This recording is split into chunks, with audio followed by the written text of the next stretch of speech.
2014, when the Honorable Prime Minister took over, we had a 10% target by November 22. We did that 5 months in advance. We have a current target of 20%.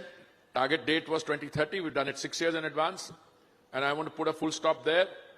We will now assess where we are to go. All the stories you hear that we are now going to do another leapfrog, etc., we haven't come to those conclusions. The ecosystem is absorbing all this.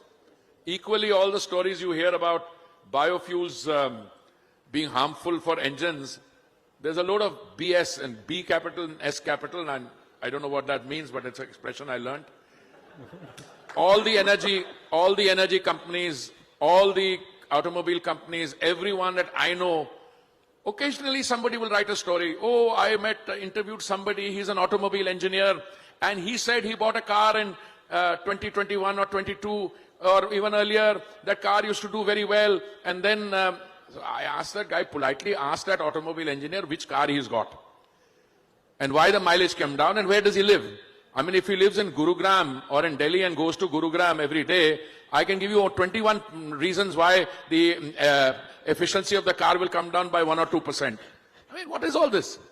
I mean, it seems that there is a storyteller out there who's, somebody said, look, let's be serious about it. When we move to cleaner energy, whether it is biofuels or CBG or green hydrogen, that is the imperative of the time.